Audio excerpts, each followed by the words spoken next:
everyone, it's Katie from Paradise Falls family. In this video we'll be reviewing some of the meals and dining packages from our recent trip to Disneyland in California in August 2022.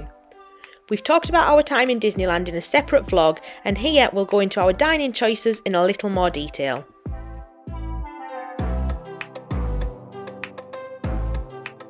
First of all, on our first full day in the parks, we had a late breakfast at Plaza Inn. This was a character breakfast and our only character meal of the trip. We'd seen and heard great things about this meal, and it looked to have a really fun range of characters, which is why we selected this one over any of the others. It's also the only character meal you can do in the parks, as the others are all located at the Disney hotels outside of the main two theme parks. I think it's fair to say our experience with this meal was very mixed. When we checked in for the reservation, they asked us if we minded sitting outside, and given the weather was really nice, we agreed.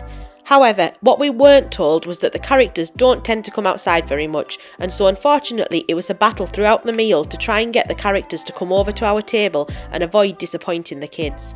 One cast member was great in helping us with this, but it did feel like hard work and unnecessarily stressful. Each time a character came close, they quickly left again, and we needed to go back to the attendant and point out that we'd been completely missed. Without us pointing this out, I don't believe we would have seen one character over the whole of our breakfast. The character interactions themselves were really good though.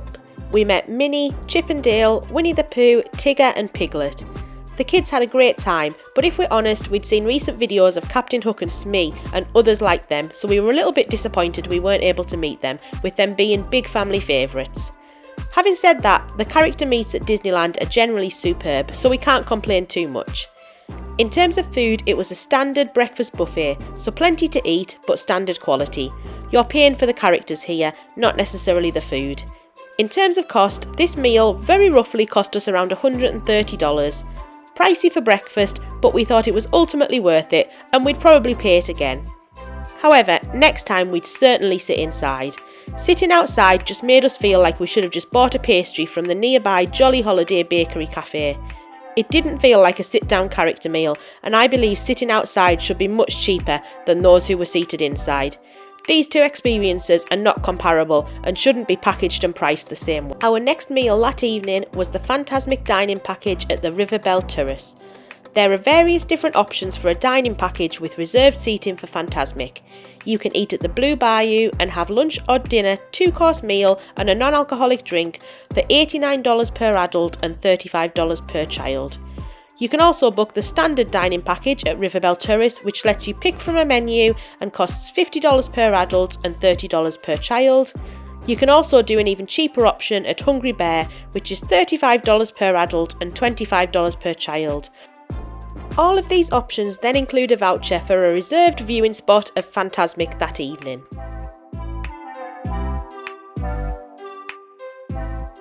We decided to really splurge and go for the premium package at River Belle Terrace, as this meant we would be able to sit at our table with a 3-course meal and view Fantasmic from there. All other areas to watch the show mean you are sitting on the floor, and to get a decent spot, even with the reserved seating area tickets, you need to be prepared to sit for a long time before the show even starts, just to keep that spot. The price for our package was $75 per adult and $45 per child, and all reservations are for 7:15 p.m. to coincide with the first performance of Fantasmic. These reservations can be really hard to nab, so try and grab one when they're released 60 days in advance. It is worth noting though that if the show is cancelled due to technical, weather or other issues, then no refunds will be given. Fantasmic is one of our favourite shows at Disney, and the Disneyland version is so special, taking place right in the middle of the park itself rather than being in a purpose-built arena or venue. We joined the queue to check in just before 7 p.m. The queue for this package is off to the side of the restaurant rather than at the front. The staff were really helpful and let us know where to queue. We were about the 4th family in line at this point. All of the tables had been pre-assigned though, so it made no difference arriving early. We checked in and all got a wristband while we waited for our table to be ready. It was at this point that things started going a little bit wrong for us. Everyone around us, both in front and behind, got their names called to be seated. We could see our table with our name on, so we're not too worried about being missed, but when it got to 7:45 for a 7:15 sit-in, we asked one of the hosts what was happening as we were getting hungry and cranky at this point. They apologised and said our waiter was in training, so was taking a little bit longer, but they would seat us shortly. We were sat down around 5 minutes after this. All of the tables around us were onto their main courses and we hadn't even ordered our drinks. It was a bit frustrating, but there was nothing we could do about it at this point. We ordered our food, but unfortunately as we were sat down so late, the timings were all knocked off, which meant we were still eating our main meals whilst the Fantasmic show started. They then served our desserts to us halfway through the show, which again was a bit disappointing. The lights are obviously dimmed whilst the show's on, so it made eating a lot trickier. Not the Disney service that we're used to, but this is all of the issues we had, so let's focus on what went right now. The table and seats we had were perfect. They're raised up from the people standing and sitting below, and all tables used for this package are close to the edge of this, so should have a really good view. It was great being able to watch the show from the comfort of a proper chair rather than being on the floor and trying to crane our necks around people sat in front of us. In front of the rails we were sat at is actually used as a walkway for people who still want to walk past when the show is on, but it wasn't a distraction at all. Because the viewing area is higher up, it didn't cause any issues. One of the reasons we enjoy dining at Disney so much is because I'm a vegetarian and Greg has celiac, so needs to eat gluten-free. They're exceptional at accommodating these dietary requests, and this meal was no exception. The waiter talked through the choices with Greg and brought out some gluten-friendly rolls as well. We love a dining package at all of the Disney parks and find they can be really good value and not much more expensive than you would have paid for the meal alone. I would definitely recommend this dining package as a great way to watch Fantasmic. It was brilliant not having to lose time in the parks by staking out a spot hours beforehand and just combining it with the time we would have spent on dinner as well.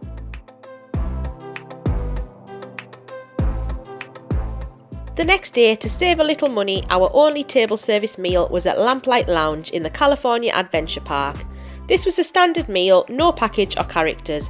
However, it was somewhere we specifically wanted to eat at and made sure to get a reservation well in advance. We got given the option of being seated outside immediately, but being scarred from our experience at Plaza Inn, we knew we wanted the experience of inside of the restaurant. We had incorrectly assumed that our reservation would guarantee us a table inside, but this wasn't the case, and we were told we would need to wait around 30 minutes more to eat in the actual inside part of the restaurant. Room inside is quite limited, but we wanted to get out of the heat and enjoy the amazing theming and decor. The kids loved looking around and finding all of their favourite Pixar films and characters on the walls. The food was also brilliant. Great options for all of the family, and Greg loved the famous lobster nachos. This meal came to around $80 including tip and our DVT discount. We thought this was fantastic value given the quality of food and decor and would recommend this to anyone else visiting the park. By comparison, we paid around $50 for tea that evening at Flo's Cafe, which although it was enjoyable, it was standard theme park food, burgers, hot dog, chips, etc., counter service and a quick seat outside. The next day we returned to Plaza Inn, this time for lunch and the Main Street Electrical Parade package. The lunch itself was a fairly standard meal. When you check in, you're given a voucher for a meal and another voucher and lanyard for the parade viewing later that evening. We were seated inside this time, and then we were able to go up to collect our pre-plated meals from the counter. The food was decent, although not very exciting. It included chicken, cornbread and a wedge salad. There was also a standard cheesecake dessert. We were able to get vegetarian and gluten-free options. The price was similar to the character breakfast we'd done previously, around $130, and again you're paying a premium here for the time and stress saved later for the parade viewing.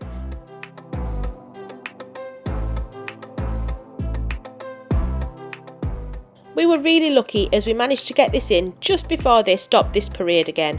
Hopefully it comes back soon.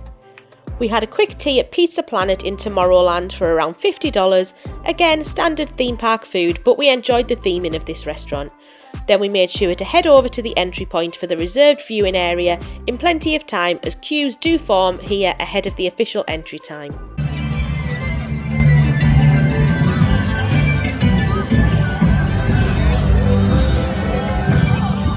Fortunately, we were pretty close to the front of the queue and so got a prime spot opposite the train station. We picked this spot intentionally, both to give us a great view of the parade, but also so we could just turn around afterwards and watch the fireworks looking straight back down Main Street. Although the reserved viewing took away a lot of the stress, the spot did fill up and was a couple of people deep in our area, so it's still worth getting here a little earlier. We loved our view of the parade, it's one of our favourites, and again had a great view of the fireworks before we were able to slip out of the park relatively easily once it had all finished. As I said, again with this package you're paying a premium for the convenience and reduced stress. With a short amount of time available and with the parade being one of our priorities for this trip, in this case we felt the package overall was worth the money we paid. On our fourth and final day, we had a dessert party package booked in the California Adventure Park in the evening. Again, to offset some of the cost, we had a quick service lunch at the Lucky Fortune Cookery on Pacific Wharf. This wasn't somewhere we'd planned to eat, but we were really pleasantly surprised. The quality of the food was really good, and the Chinese food options offered us something a little different to the usual burger, chicken nuggets and chips on offer. For tea, we decided to get a light meal before the dessert party and managed to get a few bits at the French market in the Disneyland park, somewhere we'd wanted to try but hadn't made a reservation for. Fortunately, we were able to squeeze in and enjoyed the jambalaya, corn chowder, mint juleps and beignets. Along with the kids' meals, it came to around $50. We'd definitely like to return here on our next trip and sit and enjoy it properly with a little bit more time. We had never seen the World of Colour show before, as when Greg and I last went in 2009, the lake was being drained as part of the revamp to that park. Therefore, this was one of our must-dos of this holiday, and as I've mentioned, we love a Disney dining package, so the thought of the World of Colour dessert party looked a great option. There is just one price for both adults and children, which can make this a bit pricey, but we felt it was worth the $89 per person.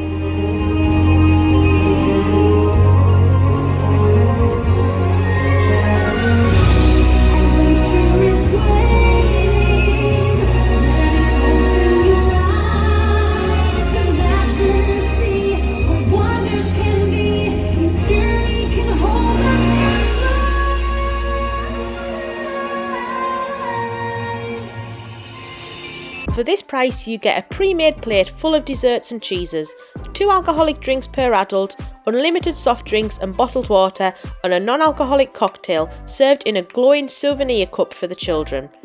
The reserved seating is either at a table by the front of the railings or a high-top table behind these.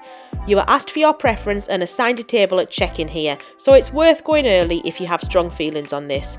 We picked a lower down table so we wouldn't have to worry about the kids swinging and falling off, but both options would have been fine. They both have a great view.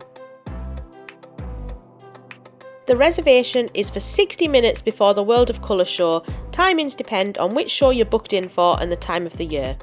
We checked in near the Redwood Creek Playground about 30 minutes ahead of our time and joined a fairly substantial queue at that point. We had about 15 families in front of us.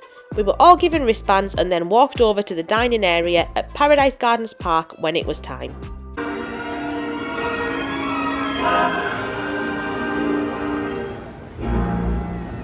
Walt Disney presents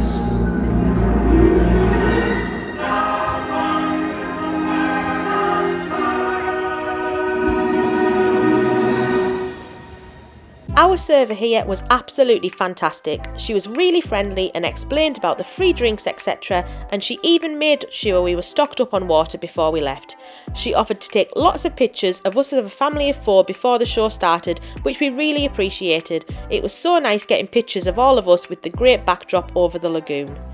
There was a slight hiccup here, bit of a theme with the dining on this holiday, in that they didn't have Greg's gluten allergy noted down despite it being added when booked.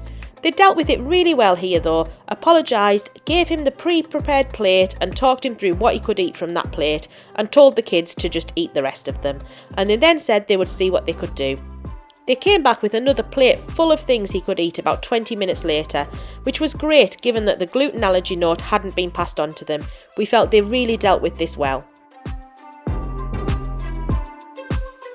The food itself was delicious. The price seemed okay value for adults with the cocktails included. We picked tequila cocktails, but there were also beer, wine, prosecco available. What you are really paying for here is a seat and a great view of the shore. We felt it was worth it for us given the short time we had in the parks, and again, we wouldn't have wanted to have to queue for hours to guarantee a spot to this show. We had lots of food left over that we couldn't eat on the night, and we were encouraged to pack this up in a box they provided and take it away with us, so we all had cookies for breakfast the next morning.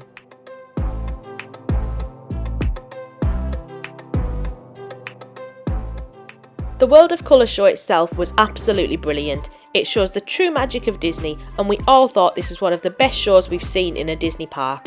It was a wonderful way to round off our time in Disneyland.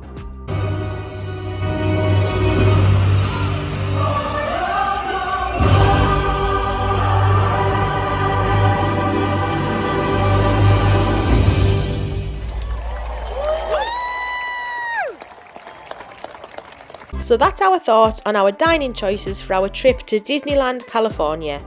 We hope this was useful for your trip, and keep an eye out for other vlogs where we will go into more detail on other aspects of that holiday. If you've got any questions or any tips, then let me know in the comments below. We've got loads more vlogs coming this year, so make sure to like and subscribe if you'd like to see more from us. Thank you all so much for watching.